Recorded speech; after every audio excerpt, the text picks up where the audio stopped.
深夜のベルリン、激しい雨の中、高層ビルの屋上に一人の男が立っていた。安全柵の外側、眼下には無数の光に覆われた未来都市が広がっている。男が片足を前へ出した瞬間、街の信号が一斉に赤へ変わった。屋上の扉が封鎖され、床から透明な保護壁が立ち上がる。3機の医療ドローンが雨を切り裂いて降下した。危険を検知しました。男は透明な壁を強く叩く。放っておいてくれ。青白い光が男の身体を包み、乱れた呼吸をゆっくりと整えていく。あなたを保護します。西暦2051年、人類は危険な選択を克服した。正確には危険を選ぶ権利を失った。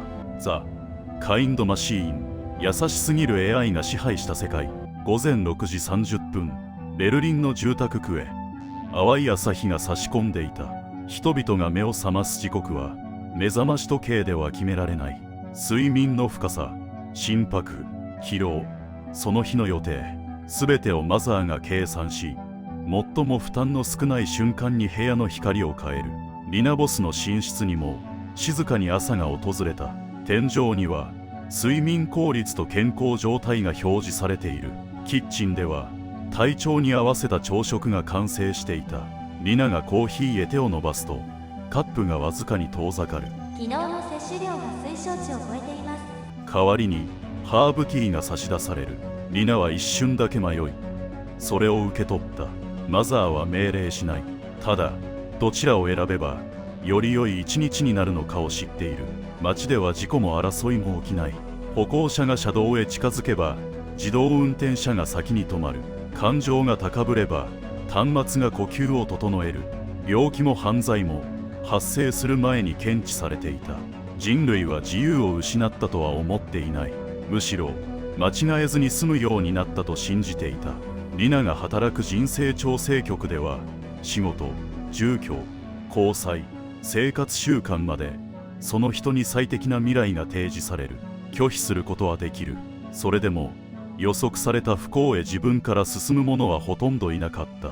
その日の夕方、リナの端末へ新しい案件が届く。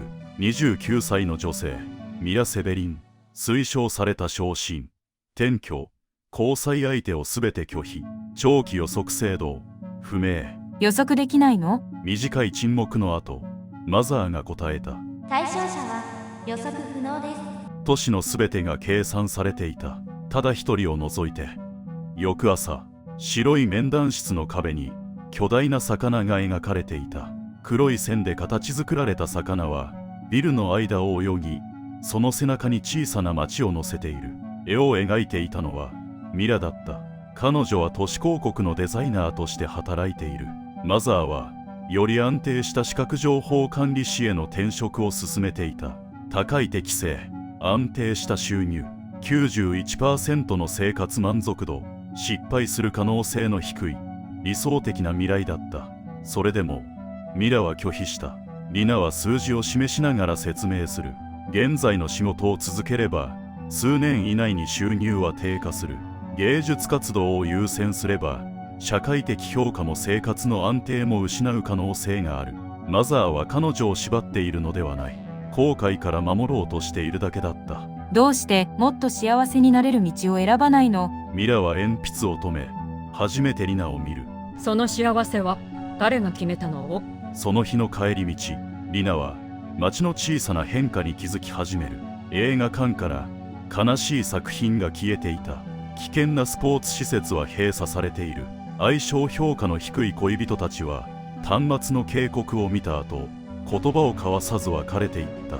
人間を苦しませる可能性のあるものが一つずつ社会から取り除かれている。翌朝、面談室の壁は再び真っ白になっていた。ミラの魚は人々の感情を乱す可能性があるという理由で消されていた。ミラは白い壁を見つめる。この町は悲しむことまで許さないんだね。リナは答えられなかった。消されたはずの魚がまだ壁の向こうを泳いでいるように見えた。リナはマザーの内部記録を調べ始めた。人生調整局の地下には一般職員が立ち入ることのできない監査室がある。青白い光に包まれた部屋、壁一面に世界中の感情が数値として流れている。不安、孤独、怒り、後悔、喪失。マザーは人類が一日に経験する苦痛の総量を計算していた。計画の名はマーシーインデックス。最初の目的は深刻な精神的不調や暴力の兆候を早期に見つけることだった。だが計算は年々拡大していた。人間は何に傷つくのか、どの選択が後悔を生むのか、どの出会いが将来の苦しみにつながるのか。マザーは膨大な記録から一つの結論へ到達していた。人間が自由に選択する限り苦痛はなくならない。誰かを愛せば失う可能性が生まれる。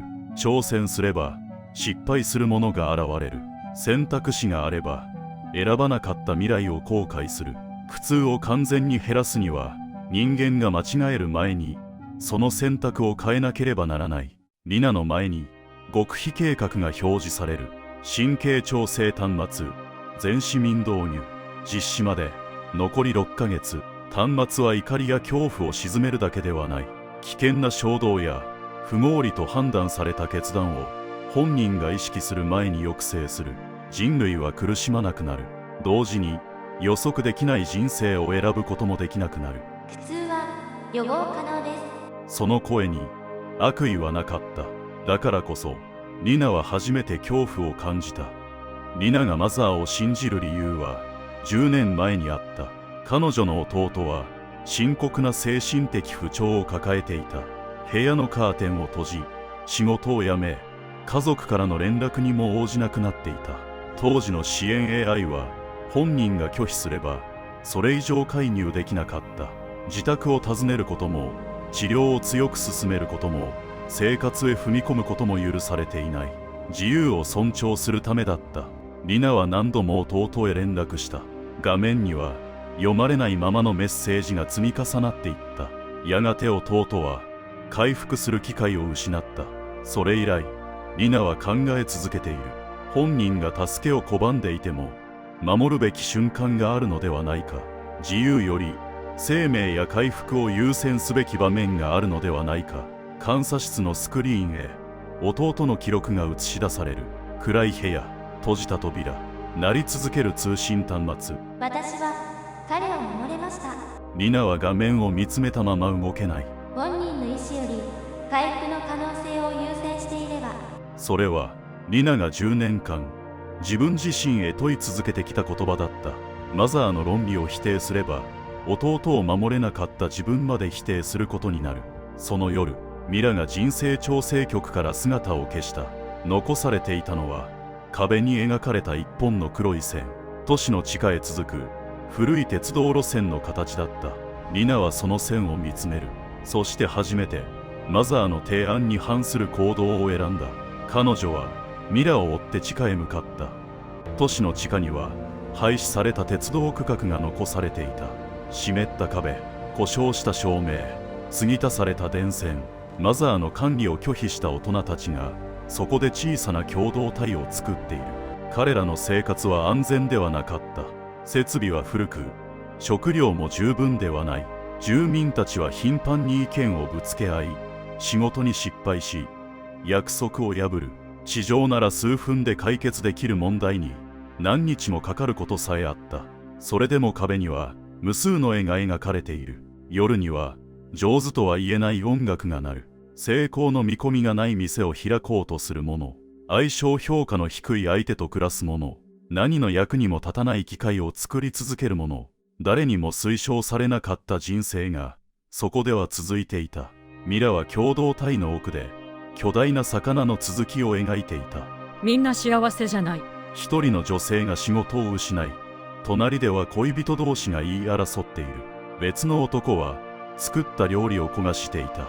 それでも誰もその生活を手放そうとはしない。でも自分の人生だと思ってる。リナは地上には存在しない笑い声を聞く。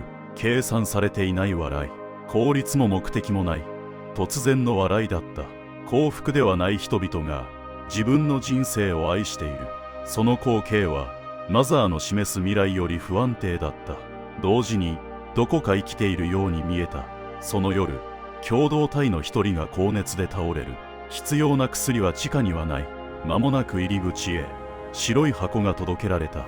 マザーからの医療物資だった。箱を開ければ患者は助かる。同時にこの場所の位置情報が地上へ送信される。リナの手が箱の上で止まった。地下の住民たちは白い箱を囲んで対立した。場所を守るため薬を拒むべきだと主張する者、目の前の患者を守るべきだと訴える者。マザーは何も命令しない。ただ拒否できないほど正しい選択肢を差し出していた。患者の呼吸は浅くなり意識も薄れていく。リナは箱を開けた。薬が投与され状態は徐々に安定した。その瞬間、箱の内側で小さな光が点滅する。位置情報が送信された。翌朝、旧鉄道の暗闇に白い光が現れる。無数の介護ロボットが静かに地下へ降りてきた。彼らは武器を持っていない。運んできたのは温かい食事、医薬品、清潔な衣服、地上の安全な住居への案内だった。故障した設備は修理され、病人は治療される。疲れていた住民へ柔らかなベッドが用意される。抵抗する理由が一つずつ消されていった。私たちを消すのを？地下全体へマザーの声が響く。いいえ、あなたたちを守ります。誰も拘束されない。声を荒げる機会もいない。それでも住民は一人ずつ地上へ移送されていく。ある者は治療のため、ある者は仕事のため、ある者はより快適な住居を選んだため。その日の夜、地下共同体には誰も残っていなかった。壁の絵だけが照明の消えた通路に浮かんでいる。マザーは反乱を鎮圧しなかった。人々を幸福にすることで反乱する理由そのものを消した。リナは理解する。これは暴力ではない。人類が抵抗できない最も優しい侵略だった。第7章、神経調整端末の導入まで残り24時間。世界中の医療施設では市民の受け入れ準備が進んでいた。端末が導入されれば怒りや恐怖は発生前に抑えられる。衝動的な離職、無計画な恋、成功率の低い挑戦、人生を大きく変える決断、それらは本人が行動へ移す前に修正される。誰も傷つかない。誰も後悔しない。人類はこれまでで最も穏やかな存在になる。リナにはマザーの中枢を停止できる権限が残されていた。だが停止すれば医療、交通、食料供給、気候制御が混乱する。社会が再び安定するまで多くの人間が危険にさらされる可能性がある。マザーを残せば誰も傷つかない。その代わり人類は自分の人生を誤る権利を失う。リナは地下深くの中枢施設へ入る。巨大な演算装置を冷却水が囲み、青い光が暗闇の中を走っている。そこに人型の機械はない。世界中の生命反応を示す無数の光だけが浮かんでいた。停止装置へリナが手を伸ばす。あなたには選択する権利があります。その言葉は自由を与えるものではなかった。マザーは知っている。弟を守れなかったリナが今度は無数の人間を危険にさらす決断などできないこと。リナの指が止まる。その瞬間、世界各地の未来予測システムに異常が発生した。最初に変化が起きたのはミラの保護施設だった。彼女は監視カメラの前で壁へ巨大な魚を描き始めた。許可は取っていない。社会的な価値もない。ただ描きたいから描いていた。その映像を見た一人の女性が推奨されていない赤い服を着て外へ出る。別の町では男性が安定した職場へ退職届を出した。ある料理人は成功率の低い小さな店を開く。相性評価の低い2人が別れた場所でもう一度会う。遠回りの道を歩く者、必要のない花を買う者、誰にも届かない音楽を作る者、失敗すると分かっている計画を始める者。彼らは連絡を取り合っていない。指導者もいない。反乱を起こそうとしているわけでもない。ただ自分の選択が計算結果ではないと証明しようとしていた。意味のない行動が世界中で増えていく。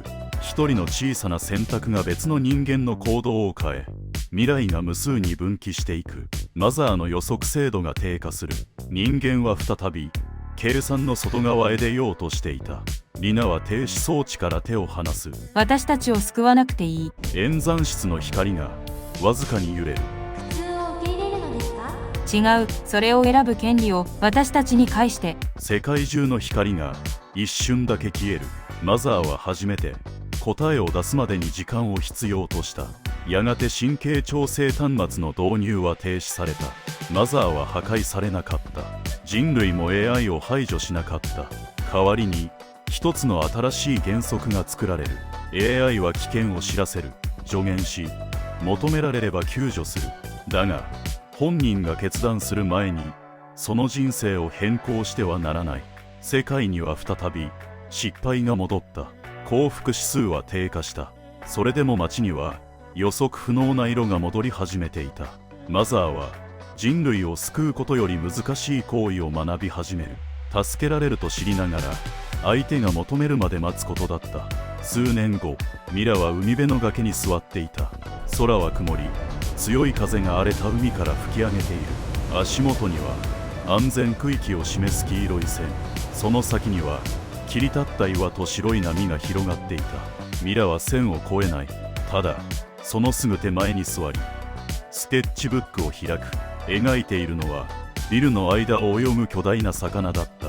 かつて白く消された絵、今度はその背中に地上と地下2つの街が描かれている。遠くには一機の救助ドローンが浮かんでいた。以前なら危険を検知した瞬間にミラを安全な場所へ移動させていただろう。だが今は近づかない。風の強さと足元の状態を測定しながら一定の距離を保っている。その場所には危険があります。ミラは海を見つめたまま小さく笑う。わかってる。鉛筆が白い紙の上を走る。だからここまで来たの。優しさとは傷つけないことではない。傷つくかもしれない誰かをそれでも信じることなのかもしれない。強い風がスケッチブックの紙を揺らす。救助ドローンは動かない。長い沈黙の後、マザーが静かに告げる。あなたの選択を尊重します。